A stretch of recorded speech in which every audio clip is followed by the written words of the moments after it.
Observe.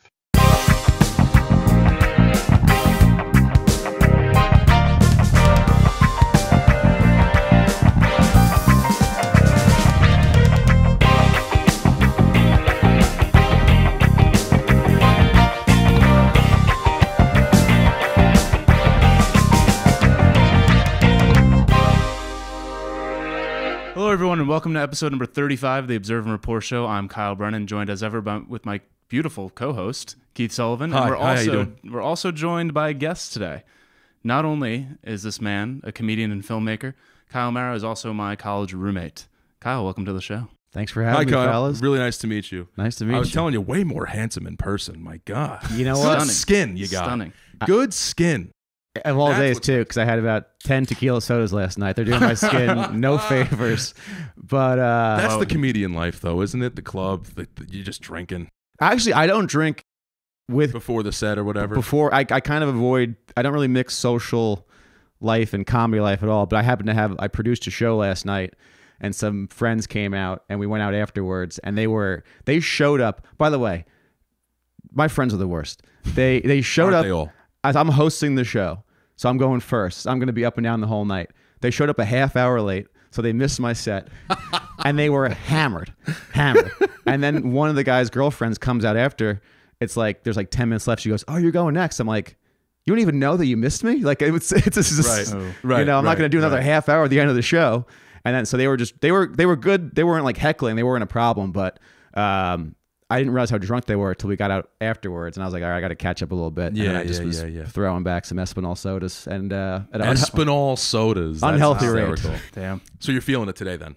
Yeah, it was a rough morning. And I haven't been hungover in too long. I'm such a bitch these days. Like, I used to drink like I'm a hungover today. psychopath. You're hungover too, right? Yeah. You look it though. Yeah. You look like shit. Well, two nights in a row. I'm kidding. And I'm little kidding. sleep. So It was work related. work related. Okay, Yeah. so you didn't have a And choice. mixing like liquor, wine, beer, all the. When you all the say bad work things. related, because for me, work related is just every day. People are just alcoholics in my business, right? Me too. Right, of course. If you're everyone, in but- any business in New York, you're pretty much exactly. an And alcoholic. these guys came in today for the 4 to 12. They were like, "What are we drinking tonight?" like it wasn't even like, "Are we drinking?" It's what do you want? Beer? What are we liquor? What are we feeling? You know, we got the games on and everything. I guess some sake tonight. But I gotta get hammered soon. But the thing is, we're drinking non-alcoholic beers here.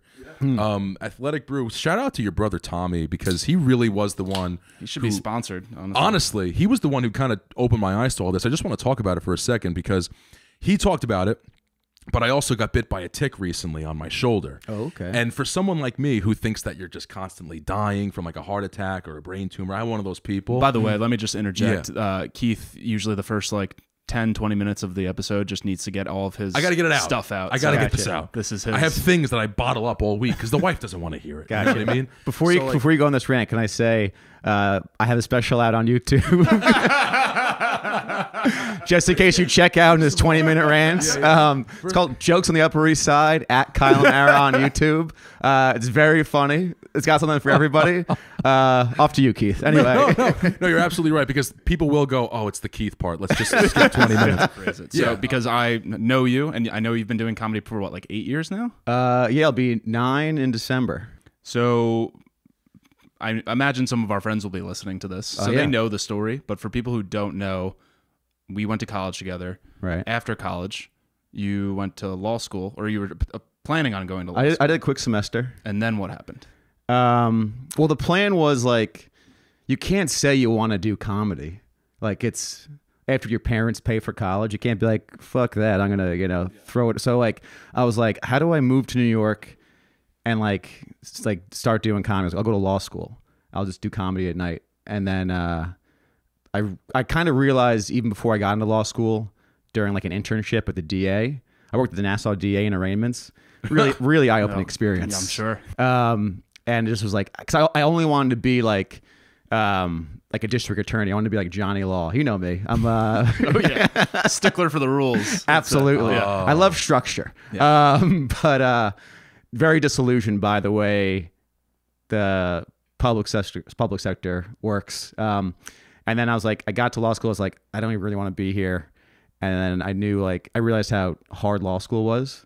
And I was like, I'm going to just get out of here and just start doing comedy. And then started, But I'll tell you this though, I feel like my the origins, like the confidence to do comedy, came earlier, almost starting with like my friendship with you. Because Brendan was a big Twitter guy. He was like the first Twitter guy. I know. Right. Yeah, I remember this. Funny tweets. Yeah. No one on campus for them. No one on campus. Yeah. I'll tell you, I'll sidetrack. I think about this like once a month. It still pisses me off that you did this to me. This is before I got on Twitter. Well, before you say it, I was just about to say, admittedly, I stole a lot of tweets. Oh, okay. You admitted it. I don't know if that's where you were going. No. You stole a tweet from my mouth and put it on there and quoted me. He did that to me once, too. Well, hey, at least I quoted you. He did that to me once with the mashed potato thing I came up with. I don't even want to say the joke I did, but it pissed off a lot of the ladies we were friends with and at school. Oh, and I remember this. So he tweeted it out, this quote, Kyle Mara. I got so much heat from people. I was just preparing you for the world of you're right. Cancel culture. So and is this something we can even say now? A bit misogynistic. I'd say. It wasn't the coolest thing. Let's forget. But, I deleted that Twitter account. That's all you need to know. No, but he deletes the tweet, but then puts it back up just without my name. Everyone already knew it was me, so it was like it's still out there. Who gives a fuck? Right. It's evergreen funny. I had to let the world know. Yeah, but tell me off camera. I got on Twitter, got some. You were on Twitter early. I remember. But I mean, not before you though. No, you were on Twitter before me. I remember you. Really? No, this was like, 2010. I got on summer 2012. Okay. I thought you. No, you know what it was? I think you had signed up for a Twitter account really early, but then never used it. Because didn't you have like a very original? Like your name was like @Kyle. No, I was at Kyle Mara. I had that. Anyway, sorry. But that kind of gave me like the confidence, like maybe I am funny. And then I took an interpretive dance class with Kyle. Oh, and we murdered. And then we did our final exam was like we had to like write a 5-minute like original dance. And like we had this like bullshit hippie teacher where like on day one she was like, guys, doing this is a dance move, and I was like, I'm gonna ace this class. It was like Miss Lippy from literally like even worse. Remember she freaked out about her German roommates and like ended class early. I don't even remember. This woman was wild. This was like senior year. We were mailing it in. Yeah, she was maybe 80 pounds, like just frail little old Jewish woman, and one day very soft spoken, and one day in class. It was one of the days where like she was probably hungover because we like didn't dance that day. We were just in the classroom like watching Singing in the Rain, and she was like, back in grad school for dancing, by the way. She said she had a mental breakdown because she got these new roommates, 3 German people with blonde hair, and she said like she would have these like night terrors about them like the Aryan redoing race. the Holocaust. Right. And she had to leave grad school for a semester. And she was a basket case. Right. But anyway, the final exam was like so I was like, all right, what do we do? I just watched Butch Cassidy and the Sundance Kid. Yeah. I was like, we're going to do that in a dance form. And then we murdered. We got big laughs. What was the song we used? Do you remember? We weren't allowed. It had to be a song without English lyrics. I remember. Oh, was that a thing? Yeah, it was like a rock band, but I can't remember who it was. Oh, I don't remember. I know we had multiple songs for different scenes. There was like a Mexican scene. Yeah, there was shootout scene. That was fun. But then so this all gave you the confidence. The thing is, I'm not a natural performer at all. Really, like that's the worst part of my game, in my opinion. Still to this day, it's something I constantly work on. Like when I watch tape, I'm just like, how can I be more, not like more animated up there, and just like getting in front of people. You're not even saying stuff, just dancing. It's just like it was like the next. So the next move after that dance class gave me the confidence to do an improv class, and then the final exam for that was spring semester senior year. Black Box Theater at Loyola, murdered. And then at senior week, the week at went to like Dewey Beach, people I had never spoken to in college who were at the show were like, you were actually very funny, which I spoke to you the past 4 years. I was like, what could have been? No, it's true. Like when strangers come up to you and say something like that, it does make you go, "Oh, okay. This is not like this isn't just me fooling myself." Yeah, there's like other something people. There. Yeah. No, I that's happened to me with music and shit. Like, and it makes you realize, okay, I'm not wasting my time here. Right. Like this, there's a chance, right? So then when did like the inkling spark into I'm actually going to go like sign up for an open mic? Well, that took, I mean, that's always been like, that was always the end goal, but like I had no confidence. So it was just like a real pipe dream, middle school, high school. First time though, did you bomb? Or was it not as bad as you thought? It wasn't that bad. I remember this guy, anyway, from that improv class to my first time doing open mic was a year and a half. That's how much time, the confidence it took to be like, all right, let's fucking do this. But it wasn't that bad. And I remember this guy came up to me. There was two guys that came up to me afterwards.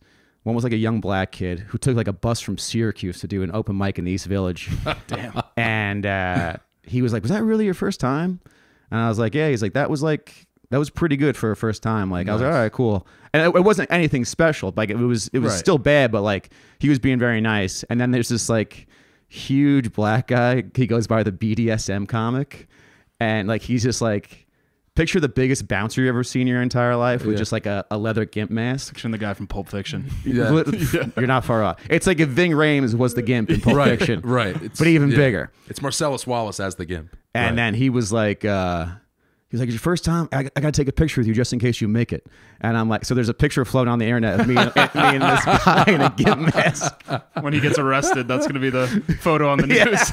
I know that this is a stupid, like, it's a, comedians don't like love this question, but like, do you remember any of those jokes from your first time? I do. I was watching a lot of X-Files at the time. And a big part of the X-Files is like, have you guys watched the show? Very briefly. It's like they spend time in like the basement of like the FBI, like looking at black and white photos from crime scenes, being like, look at this case from 5 years ago that's related to this next case we're doing. And I had just moved alone. There was no joke, a lot of rambling in comedy when I first started. No punchlines, just trying. I don't know what I'm trying, you know. But I had this like, it was a bit about, I was living alone. And I'm really nervous about like slipping and falling in the shower because I know if I die, there's just going to be a picture of like me and my shriveled up dick on some cop's desk. Like, was this a suicide or was this a murder? What happened here? You'll know if you listen to the show. I watch a lot of videos of people getting murdered a lot. I love it. It's really fun. Par for the course for him. Yeah, getting their heads cut off, stuff like that. It's just, I don't know why I like it. I don't like it. It's just I like to know that that's happening in case I'm ever having a bad day and feel like complaining. So. You see a lot of these guys' dicks, like, you know, because they're dying, they're being stripped, they're being beaten to death and whatever. And they're always like because they're scared. You're scared. I'm sure. So when you're scared, your dick shrivels up and so on top of it, you're emasculated with your small little dick. And, you know, you weren't like, it's not like you were going on a date, you shaved, you're ready, like you got bushy. It's going to be the worst photo of you possible. And plus, your head's not on your body. Like it's a hole. And some asshole, Keith, is watching this on his commute, and this guy's little penis is just flipping and blood all over it. Sucks. Do you do this move? I remember the first and only time I saw one of these videos, I was working for a moving company, and it was when I was getting ready to go to law school. I was like half interning for the DA, half working for this moving company. You were a college hunk hauling junk? Yeah. Oh, we worked. It was called Celebrity Movers. It was a pretty high-end moving gig. But this guy I was working with, he goes, this was like ISIS was like coming up. You know, they were big on TikTok at the time. They were going viral. Dude, their shit. If you're into watching people get high quality, no, really slow motion. It's like captions, like credits somehow, like and not CGI. It's really going down. No, it's real. But this guy, he goes, "Want to see someone get his head chopped off?" I go, "No." He goes, "Okay," and he just puts his phone to me, and I was like, "Jesus Christ!" And that was the first and last time I hope I ever see. What I like about ISIS is they do they do multiple camera angles. No, it's because they know that. They know what they're doing. It's really well done. You can't say that they're not good at that. They must have kidnapped someone from Bollywood and it was like, you're coming over here and we're high production value. I think it might be someone from Hollywood. It might have been like some of this. It looks like fucking Spielberg did it. Like, it's really nice. I can work Adobe Premiere. I can work a nice camera. ISIS hit me up, you know? Yeah. They probably pay well. What were we talking about? So your first time. Yeah. So did you I just want to say again, I did not like kill. It just wasn't like the worst first time. So, but it was decent. Take me into your headspace of like the night before you're going up for your first open mic. Like, Had you written material? Had you practiced it? Were you like? I definitely wrote stuff. I don't know if I definitely practiced it in some way in my apartment. I'll tell you, the night before I went to the same open mic just the day before to like watch? see what was going on. Yeah, I do that. And then See with the crowd. I remember it vividly. I told myself, I was like, you have to go again the next night, no matter how it goes the first night. It's a good. So rule. like even if like, because if you don't go the next night and you just give up, it's gonna just like start a bad pattern. Right. By the way, that just went silent. Is that good? That's okay. Okay. Yeah, it's just a screen. But Now, do you? yeah, that was what was the question? Sorry, Oh, if you had like written material. yeah, prepared definitely. and stuff. I did that. I prepared the X-Files thing. Was it 5 minutes or so, or 3 minutes? Well, I think so. It was 5 minutes of stage time. I probably did like 3.5, 4, Yeah. and then just like. Also, I remember I did like a little crowd work thing too, where like I didn't get heckled, but someone said something, and I like referenced like wanting to kill myself, and and it got like unalive. Sorry, algorithm, but but we've already destroyed the algorithm. we just talked about ISIS beheading. It had no shot with me. But No chance. I forget what it was, but just like this woman, I kind of like I made fun of me, I made fun of her, and just like kind of like like you're ducking and weaving. It feels like, and I just it helped it go better than it should have gone the first time. So if you looked at yourself 8 years ago, that first open mic, to now, where you're releasing a special on YouTube, what would you have told Kyle Mara of that first night that you now know now? I used to, so my first like year and a half, 2 years, truly a mess up there. Like really, like no training, no class. And then around like a year and a half, 2 years in, I started like seeing people that clearly took like a comedy class, like an 8-week comedy intensive. And like they're just structure. It would have saved me a lot of time. But do you think those help comedy classes? They do in the beginning, but I feel like if you're really going for it, you're just going to eventually be unlearning what you learned at a class to become your own person. Mm-hmm. So I honestly, I would have nothing really to say to me. I'd just be like, just do your thing. Don't question what you're doing. But how often did you go up after that? Was there a big break, or was it like every week? The first like 2 months, first like 3-4 months, I went up like 4 or 5 times a week. Wow. But then there was like a time where in that spring somewhere, I took like at least a 4-week break. Just like, what the fuck? Like when you first start, it's like being like a tennis ball in a drying machine in a dryer. You're just like you're like, what the fuck is everything's coming at you? You don't know what's going on. So I took a step back, but then like eventually I was just like, wait, why did I take a step back? I was enjoying it. I still suck, but like I felt something going on, like some momentum. Sure. But so it was pretty often then. You were going up. Oh yeah, multiple I was bombing multiple times. Yeah. And you didn't tell anyone for like the first year, right? I didn't tell anybody. I was so embarrassed. I was so terrible. I know. I remember. I think you invited me to a show. I don't remember if it was a year or 2 years. Probably a year. At least a year. And like I remember me and a few friends were like, "Wait, you've been doing comedy for a year and you just didn't?" Yeah, tell anyone? I did not tell. Which now in soul. retrospect, I'm like, "Oh, I would have done the same." Of course, thing. because you suck. But you're the first time I saw you, I was like genuinely like impressed. Oh, where cool. I was like, "Oh, it doesn't look like it was your first time or like you were a newbie." Yeah. Having said that, comparing you then to the album, I saw you do the live show that is now going to be on YouTube. Like insane growth. Also just like stage presence, like you seem way more comfortable where you're I think I said it to Lauren because she was with me at the show. I was like, the first show I saw you when you were early, it felt like you were on your toes, and the album you were on your heels, like like relaxed. You know, like, like you were like, you came in like kind of just like stared at the crowd, like took it in and like delivered versus like orating. Yes, absolutely. Your act, you know what I mean? Yeah. I'll get back to this in a second, but just one more thing about the first like time or two, that first week. I started comedy 2 days before. I'm a big movie guy, like going to a movie, like the theater. Before Star Wars Force Awakens came out. So that was December 17th. I started December 15th. So my second night, second night was rough. I really ate it second night. Yeah. But that was a Wednesday, right? Okay. So movies come out on Thursday now. Like say it was a December 18th movie, it's going to play on the 17th. In New York, though, we get movies even in the city even earlier, like weeks earlier. That's true, yes. And this theater by my apartment said it was playing Star Wars Force Awakens at 12 o'clock Wednesday the 16th. So I'm like, you know what? I'm forcing myself to go to the mic. I'm going to reward myself by seeing Star Wars opening night. Snowing, middle of December. I get to the theater. It was a misprint. It was closed, and I was just in like soggy wet clothes after a bomb. Looking at a no lights on AMC. I was like, I'm gonna kill myself. What the fuck's going on? I have a question about bombing because I've only been to comedy shows where people are like, they've been doing this for 10 years. Or whatever. Right. So like, it's rare that someone bombs and like completely fucking bombs in front of you. When that happens to you, right? Truly, like, what?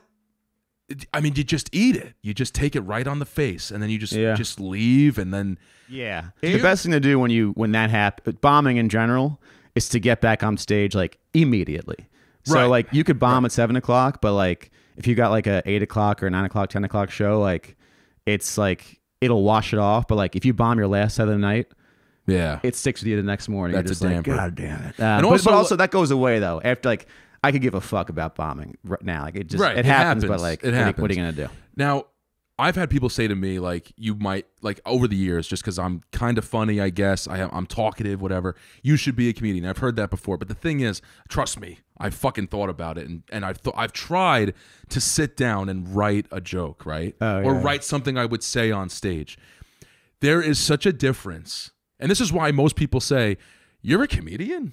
Like, because like a lot of people who are comedians like they aren't suck. hilarious conversationally, and like, I just think that there's such a misunderstanding that if you're funny, you can be a comedian. Like being able to write stand-up comedy is not the same thing as being funny. No, absolutely, right? Absolutely, that is so not true. There's like, such different. I can't even imagine like crafting a joke. So what I'm getting at is, did you have to learn how to write a joke? Oh yeah, yes. That's why I said like the class thing earlier. Like there's just so no structure to anything I was really doing. Like I didn't have like a real punchline, like a repeatable punchline. Because like I don't know if people know this, because I'm always shocked when I learn people don't know this, is that like we repeat jokes all the time. Right. Like it's part when of you like, say the other day I was, that's not. Yeah. And that's the 1,000th time you said that joke. So like a first like repeatable punchline, I probably like 9 months in, like I had, and then you need 5 minutes of those to like be a presentable comedian. Yeah. Well, yeah. Like, and back to your point, like, and like, because I would say when I found out you started doing comedy, it was like I remember telling like my friends like, oh, like was he like hilarious in college? And like, no offense, I'm like, well, he wasn't like laugh out loud funny where I'm like, oh, he's definitely gonna be a comedian.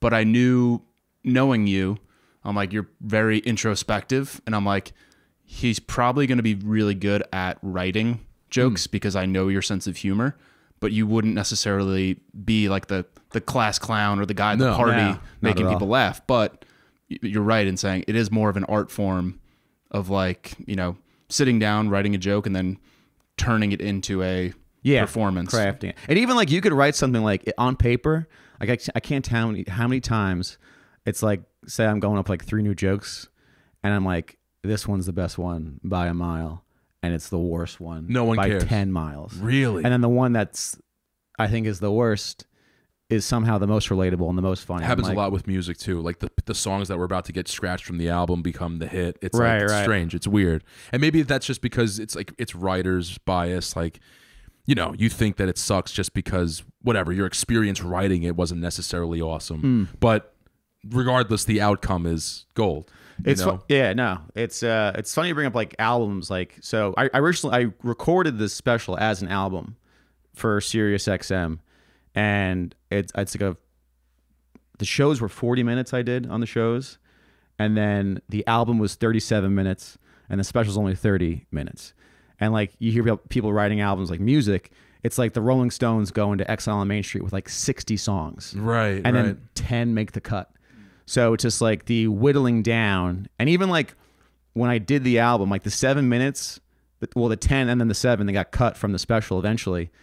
They're some of my favorite jokes. Yeah, it sucks. But night of, just Yeah. not to say fell flat, but just like we're not as well as they did in the past, or they didn't match the rest of the 30 that made the cut type of thing. That's weird. How much of it like you're going up 5 nights a week, 6 nights a week, whatever, and how much of it is like you have a belief that you know the joke is funny? How much of it is because you hear comedians say like, "Oh, it was a bad crowd." Like I imagine that is true to some degree. There like sometimes there are just crowds that don't react. Yeah. Nor like to the average.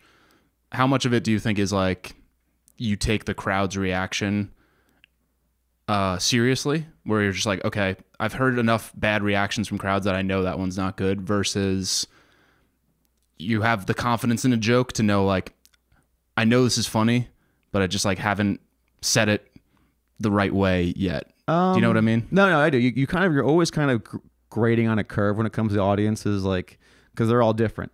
And like, what like, there's like a good audience that may be a little quiet, but they're still good. They're still laughing at the right things, like the right time. And then there's other times where like they'll just like laugh at anything, or like someone like that sucks goes up before you, and like they're doing well. Like I'm not gonna get like, and this crowd's great. They're gonna make me feel good, but I'm not gonna get a good read because I know they're like dog shit like this other person. So right, you're always kind of grading on a curve. You're kind of always just like, I know I've heard other people be like, I do something 3 times, I do it 100 times until I know it's good or bad, or like I'll give it that many chances.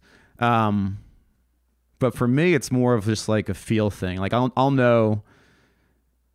I wouldn't put a number on it. I'll be like, I'll just keep things. I'm always like, also like you keep things in the back of your head. Like it may not work now, but maybe it works in 3 months when you have 2 other jokes that it can go in the middle of. Right. Like it's always good to keep ideas around, and just like, there's ideas I've been kicking around since day one that like I know are funny, but are just, I haven't unlocked them yet. Right. And I don't do them every night. I don't do them. Years go by without me doing them, these ideas. But I'm like, maybe this is the thing that the entrance point I need to like make it what I want it to be. That makes sense. That's why I loved your short film that you made. Was it rewriting? Yeah. Where can people find that? Is that on YouTube? That actually, that was on YouTube very briefly, and then I took it off and recut it and resubmitted it to film festivals, and it did way better second time around. Yeah. And then it just actually played for the last time last Tuesday at the Greenwich Village Film Festival, and that was easily the best screening it had. It was also another recut version of it, slimmed down. Like I think I released like an 18-minute version is what you saw. What played at this festival was like a 14-minute version, and it just was like, fuck, I could have made a 9-minute version, maybe more streamlined. But like, I want people to see everything I put into it. That was it's crazy to see too. Like, watch when I put that back on YouTube. Watch that versus the special I'm putting out. A lot of that was recorded as this documentary was recorded as I was getting back on my feet after COVID. So I am so out of practice. Right.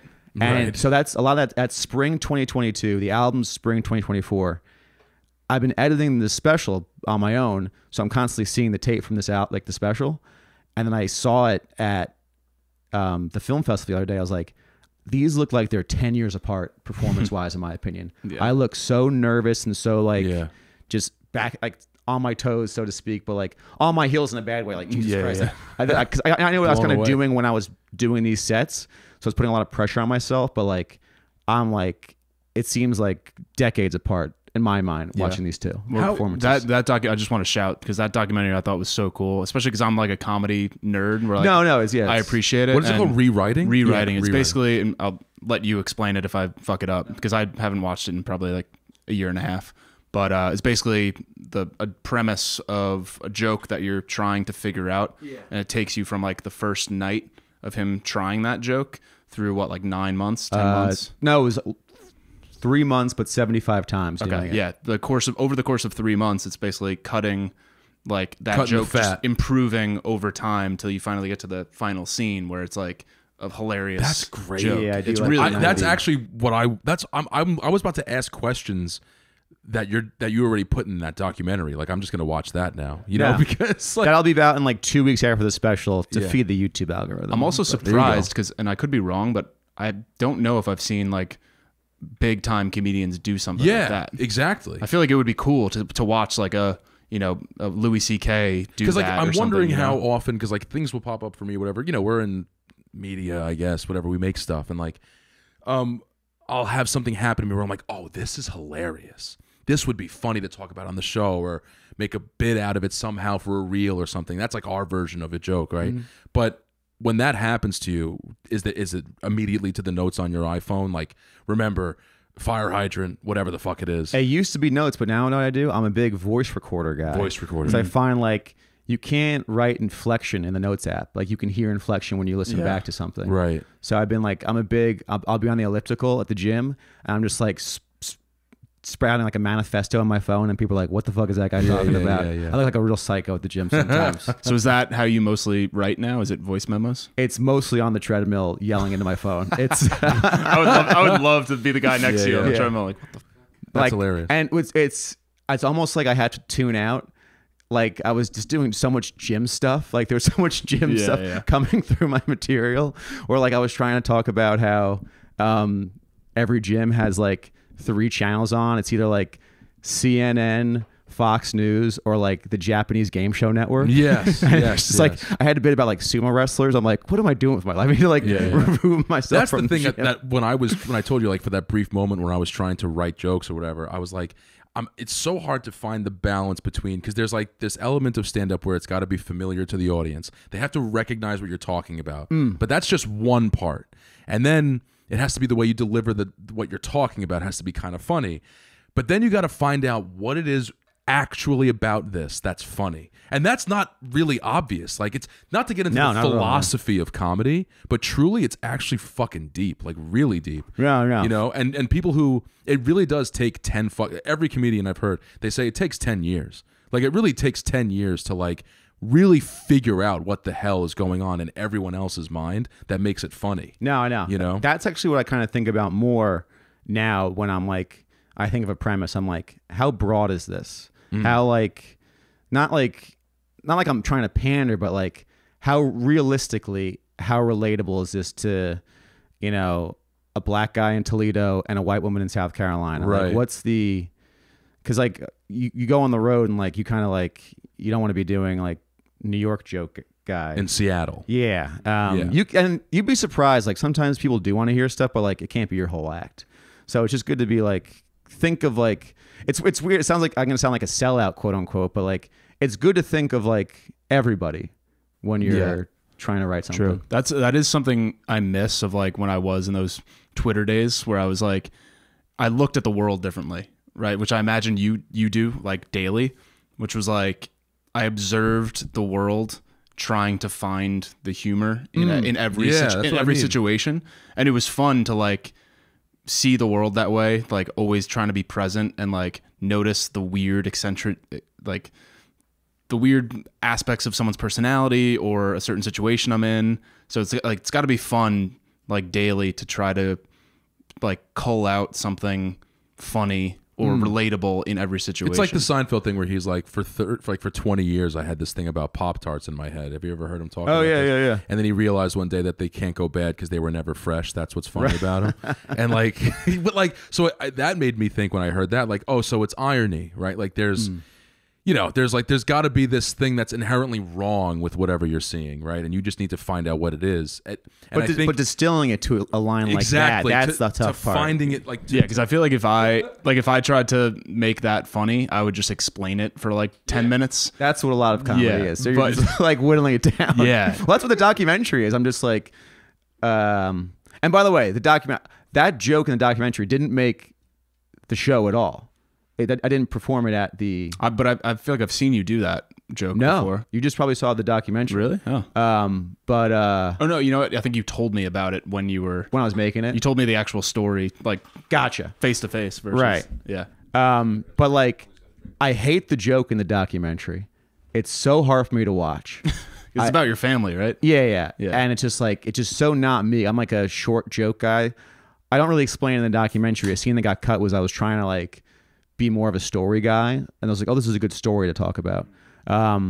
It's just so not me. So I was like, Really? if you're gonna watch this documentary, you may not laugh at all. It's more of like a cool document than like I was explaining to my mom, like there was a couple screenings at film festivals where like it did not go over well, and it's like it's really not meant for a theater. Like it's kind of if you go to a library and like you find a cool book and you're like, oh, this is a really just like cool thing for me. But if you brought it to a friend and like read it out loud at the party, people were like, shut the fuck up. This is like, you know, it's a niche thing. It's very niche exactly. thing. It's for people who are comedy fans. Yeah, like fans of comedy. Speaking of that, do you have, and this is, you know, I'm sure, but like favorite comedians? Who are they?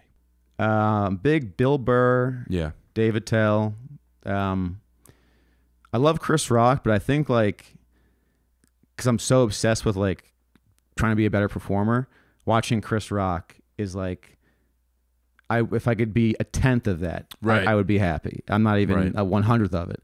And like he's a guy, he's notorious for, he'll like do like workout sets in the city, and he'll go up there and be like, yeah, so I was in the park, blah blah blah, with like no charisma, no nothing. Like, we saw Chris Rock, he sucked. I'm like, he's just working out the math of the joke. That's what Chris Rock sucks. Yeah. But then you go see him on in person. He puts the mustard and the relish on. You're like, holy shit, this is fucking incredible. He's a perfect example of someone who, like, I imagine when he was a kid was probably pretty shy. He was probably funny and stuff and like vibrant and active. But his stage presence is like, it's incredible. I don't know if there's any, maybe like Dane Cook, like in his heyday of like that, like just like captures the freaking like the whole stage, like, and then it's weird that like swagger, exactly that it's a mix between comfortability and like enthusiasm. But there's also the guys that like my favorite comedian for a while, even though he's like blacklisted as Louis C.K. He was like the guy.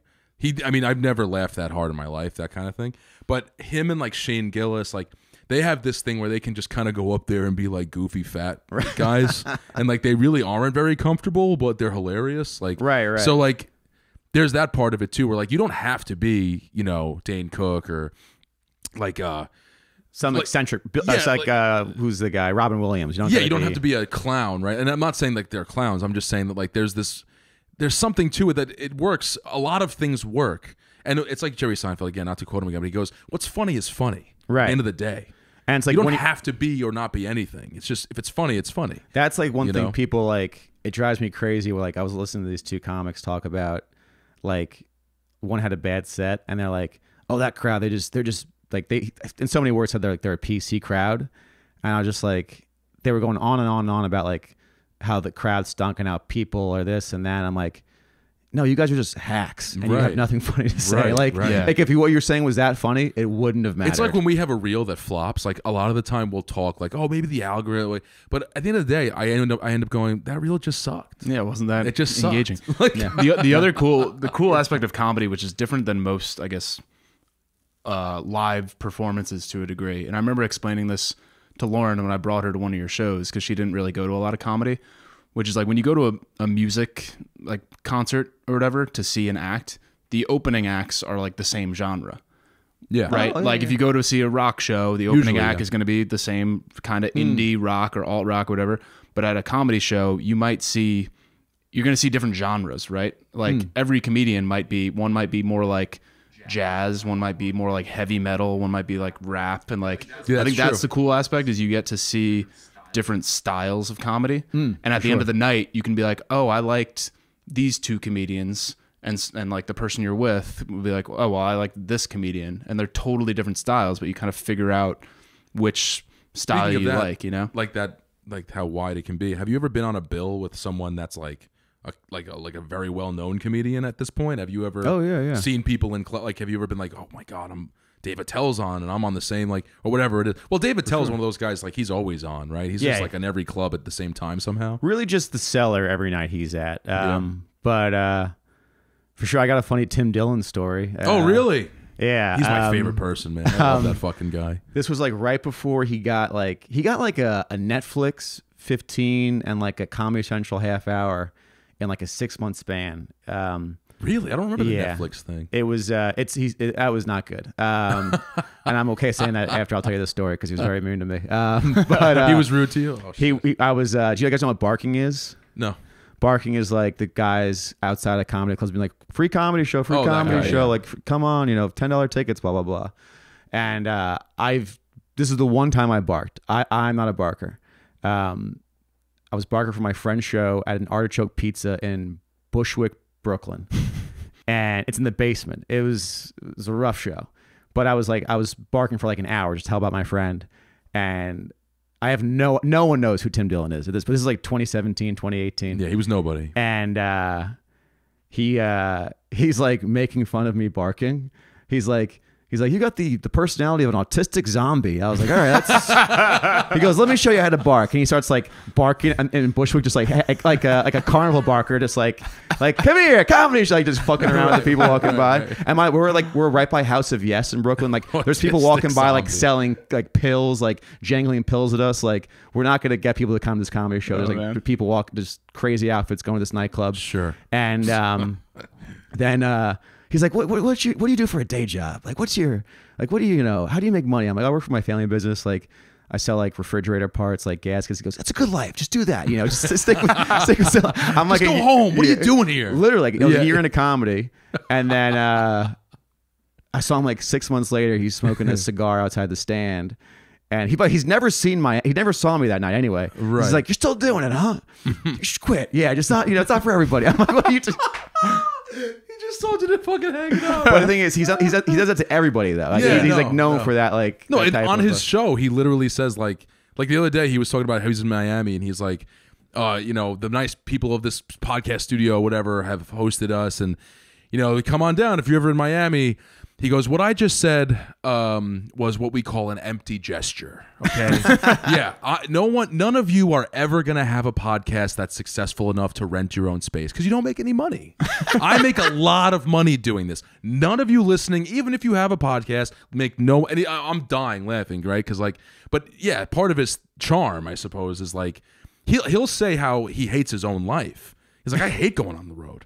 I don't want to talk to these fucking people. I don't want to tour.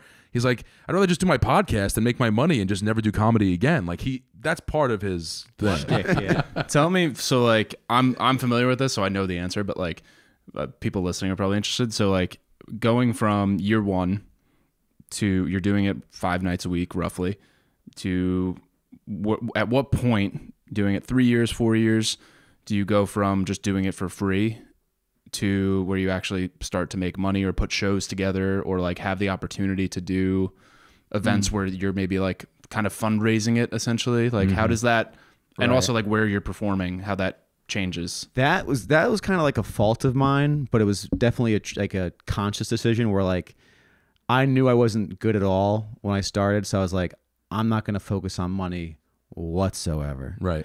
But then you see people that do focus on the money aspect and like the making money. And I had like the privilege to not have to worry about making money, but you see people that do that, and it could help or hurt focusing on that aspect of it, because maybe you become a little too pandery or you become too dirty or become this, that, just like focusing on yourself is, I think, the best way to go, and not worrying about like external factors like money. But in the past like 2-3 years is when like you start making a little money, you start doing road gigs, especially leading up to the album. I was like traveling I was on the road a lot and just doing the shittiest shows, but getting paid. And I regret not, when you do finally make that turn where like, I need to start making money. I need to start, even I don't make nothing, but just anything, like getting some return from it. It is better for you mentally because you just like, it's more of a professional thing and less of like, ooh, this thing I'm just like doing and trying. It's like, no, you were really doing it. You were just stupid and not like, it kicks your brain into overdrive when there's money involved, because like there's a more sense of like, I need to deliver good enough where they want me back. So like taking it seriously in that, like, it's not just about me. It's about treating myself like a brand. Absolutely. Like the quicker you realize you're a small business, the better you are in any pursuit, I'd say, creatively. I just remember this, speaking of dropout rate, a guy I actually my best friend in comedy when I started, he dropped out, and I was with him this weekend, and he was actually talking about like things he would do differently. He's like, I would have started a podcast the day I started stand up. Yeah. This is like 2016, 2015 for him. And like if he just did that back then and built up, like he probably still would be in comedy. Well, the Tim Dillon show, we were talking about how he was no one in 2017. Like I'm pretty sure that is the reason why he became. Oh, absolutely. So Yeah. big. Like, it was really his podcast. Well, that's we've talked about this too. That's what's interesting now is a lot of these comedians who have like some of the most successful podcasts in the world. Theo Vaughn. Yeah, like I actually don't really like their stand up that much. Right. But their podcast humor. Massive. We saw Tim is Dillon so at much- Uptown when you know, whatever last year, and it was funny, but like I laugh harder at his episodes. Yeah. you Same know? with Theo Vaughn. I've tried watching his like Netflix specials and stuff, and I'm like, it's not really my humor, but him just like off the cuff is Yeah. it's a different like You really do need a podcast to fill the algorithm with clips nowadays. Like that's really part of it. That's really what it's about. It's so true. It's really sad. It's a real sad state of affairs. So, the comedy I got into is not what I thought it was. Well, today. we talked about this. I was telling you earlier, but remember when Remy was on the show? Yes, He's a yes. singer songwriter. Like he was just saying how you basically have to be kind of a bitch to TikTok and Instagram. Oh to my just, God. like, to just constantly. What I'm doing now, I post every single day. Like Yeah. I have, because I realize like you have to do it every single day. And then it comes with like the territory. Like they'll silence a video because of whatever bullshit reason makes no sense. Like you deal with the bullshit of that, but it's truly the every day. It's every day at least. Honestly, some people do twice a day, 3 times a day. That's what I'm doing with TikTok now. I've been watching a lot of like social media geared YouTube videos to like try to get better at social. It's another weak part of my game. But I found some videos like how to like grow on TikTok in 60 days. So I've been posting every day since like November 1 and like haven't popped yet, but like you just get even like practicing posting every day. Well, when I That's what I mean. It's when I figure out like what my thing is that gets the views, like I'll have the ability to be like, no, this is the time, put in this time, X amount of days a week, blah, blah, blah, to make these clips happen. You're never gonna dig. You're never gonna hit gold if you're not digging. Yeah. dude. Well, You it's gotta be, you know. literally the same exact comparison of like going up on stage every night. Where it's Yeah. like, yeah, you do it for 30 days. Like day 1, day 2, day 3, you suck. Day 4, you suck, and then like by day 29, you're like, I think I've kind of figured this out a little Right, bit, like, right. or at least I've tweaked it enough where by day 30, I'm like, okay, now I feel a bit more confident. Even with getting anyone who's ever had abs, it's like you don't have them, and then one day you look at me and you go, "What the fuck? Yeah. I have abs. compounding, yeah. Where the fuck? How did that?" But like, look, it just literally it does. It's one of those you hit it, and you go fuck, and like you just go. It'll happen. And the worst now is like there's like this new like post-pandemic comedian who like they value followers and stuff, and they're getting like opportunities because of it, but they're just like there's nothing makes me cringe more than hearing a comedian say the word viral. Like, oh, it didn't go viral. Like, how about you try being funny on stage? Right, Let's work on that 1st. But yeah. like that idea is just out the window for so many people. Like they don't give a fuck about. It's all about getting like invited. Like the way comedians have been forever is like you do good at a club as a host, and they get you bring as a feature, and they bring you back as a headliner the next year, and then the next year they go, was he funny enough to bring back as a headliner again next year? It's like consistently Right, you gotta like, be being, funny, you know, all the time. Well, so how is it? So you did the special. When was that? Like March 20th. So do you have to do all new material, or are you still performing a lot of the same stuff and then like adding bits and pieces? So I tried at first just doing like I'm cutting everything, starting from scratch, and you kind of need to give yourself like after like a month of like failing with that, I took like 5 minutes from the special, like the real prime stuff. I still was like happy to do on stage, and I'd use that as a base to like you gotta get a push off point. yeah, push off basically, point, yeah, because like you to work on like the way like at least I work, like most comedians develop materials, like you get on stage and you do like stuff you know that works to get the crowd on your side. Like you can't go up there with a new idea and just tank your set in the beginning. Like the other night, I've been feeling good about like a new 10 minutes I've been working on, and I'm like, the crowd was good, and I liked what they were like. They were laughing at the right things, in my opinion. To what I mentioned earlier, like a good read. I could tell you this is a good read from this audience. I was like, you know what? I'm gonna fucking light them up with old stuff that I know that's like good, and then I'm gonna do the new stuff and see how they go. And the new stuff got a good response, but like it's not what the old stuff is yet. Like it was a good barometer being like, this is good, but it's not what you think it is or what you want it to be. Have you had, because I feel like I would do this all the time, I imagine you have, like where you've just in the middle of a joke completely forgotten.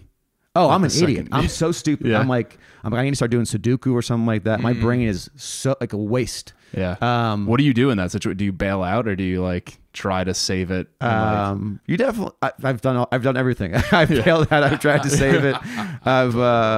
It's really like you're really just like people are like, did you go to school for? Did you take a class? I'm like, no. Like comedy, it's all just trial and error. Like there's no literally. like, What was really? that? There was a Comedians in Cars Getting COVID where Steve Harvey was saying like he got asked to teach this comedy class, and he opened it by saying, "The fact that you people are even here is a really bad sign. Like you're not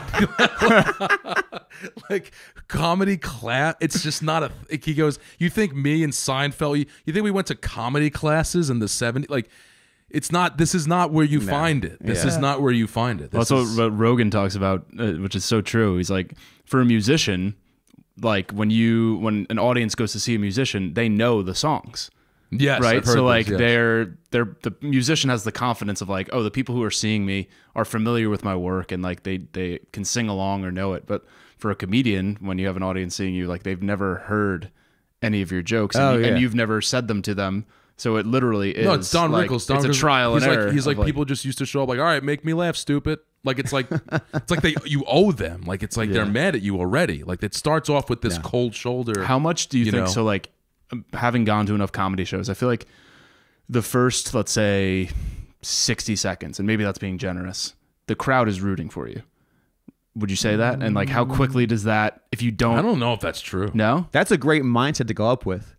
Like that. No, that really is like It's delusional. well, I feel like it's like almost like when you're giving like a best man speech at a wedding. Like the crowd is rooting for you. That's No, a no. nice crowd. But That's what like I'm saying. after like a minute of it's just like, ooh, this is gonna be bad. And then they start kind of turning, a little bit. Yo, once a bridesmaid cries, I'm out. I'm like, this is gonna suck. I think if I was like if you were like, hey, I want to do comedy, I would say go up there thinking the crowd is lucky to see you. Like you have to have an arrogance, like you have no idea how lucky you are to be. Oh, okay. Like that. No, that, but that, that works. That though. kind of like psycho egotistical thing. But I would also say like they're out. No one goes to a movie because they want to see a bad movie. They're hoping the movie is good. That's what you're trying. Like so, yeah. Like it's a good. That may not be true, but go up there with the thought like they want you to be good because they want to have a good time. They're not paying all this money to have a shit time. So what places are you performing now in the city? I'm at the comic strip pretty much 5-6 nights a week. I do late night there, which is like I go on like at the end of the main show and then just like essentially close it out unpaid. And I can work out stuff there in front of a real audience. But I mean, I'll do like all, maybe. No, not yet, not there yet. That takes a little because it's become what it is and all that. Yeah. You need hopefully in the next couple of years, but that's not there yet. And the clubs are weird, It's like without a social media following, like clubs don't really take you seriously. So like my whole plan is like post special now, like just be very proactive on social media and Absolutely. It's the world we live in now, pal. yeah. So that's what I mean. I'll do bar shows and stuff. Like my friend has a good club, Stone Street. I do on the weekends. Mm-hmm. It's a great club in Fide. They do a great job. I'm like there a ton. I'm at the comic strip. I do. I'll do like random bar shows. I'll like do like random one-off shows at clubs. But as far as like clubs, I'm like consistently at it's the comic strip, Stone Street. Do you have a least favorite place that you've performed? Oh yeah, Broadway Comedy Club and Greenwich Village Comedy Club. Same owner. The worst, like soul suckingly, and they booked the worst comics. I'll trash you all. You're the worst. I'm so glad I didn't get into those clubs. It's nice to go to a place like the comic strip. Like it's a nice homey place. There's some clubs like you're just like, this is what I'm doing with my life. I'd fucking kill myself if I was here every night. Yeah. So the YouTube special, how does this work? It comes out. It's free. It's free. It's free to watch. It's just and it's Monday. This Monday. Sunday the 24th at noon. I did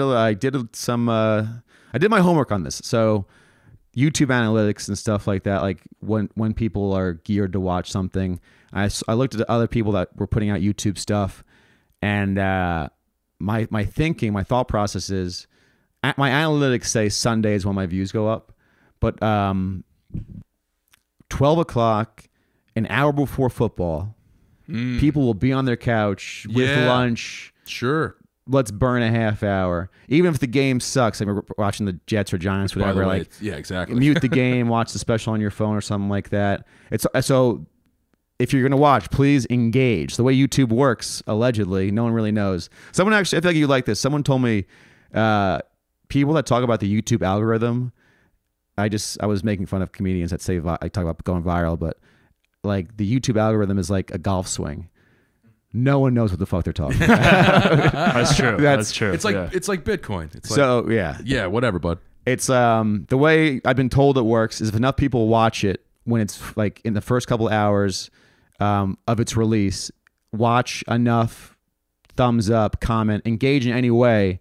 If enough people do that, YouTube will recognize it as something worth watching and will push it out to an even larger audience, getting the ball rolling down the hill. It's free to do. Yeah. You know? Just hit the button. Put it on fucking mute for all like right. Just like just give me help the a view. brother out. Exactly. And the thing is, I'm proud of it. I'm like, I think it's very like it's fantastic. It was a tight, cut it down to a tight half hour. Show was good. There's a nice little put a little trick in the beginning title card. I feel like you guys will up. It's you'll see. It's cool. I'm excited about it. I think it'll lead to something good. I'm excited to watch it. I'm obviously going to watch it. What's the point of watching football anymore, really? No, really, yeah. You know, definitely not watching the Giants this right, Sunday. Exactly. So yeah.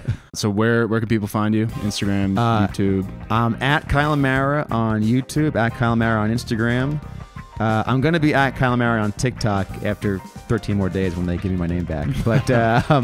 But it's crazy. It's TikTok. They run a tight ship. They do. And then where can people find you doing stand-up? Comic Strip Live mostly. Upper East. Let's not promote them. I'm there like working stuff out at 10:30 every night of the week. But I'll hopefully have some more road stuff in the future. But please, I'll have more road stuff if you follow me. It's all about followers and subscribers. So I need a number with a big K next to it. So let's do that. There you go. Absolutely. All right, gents. Thanks, Good Kyle. night. Thank you Thanks for having watching. me, fellas. This is great. It was great. All right. Good night.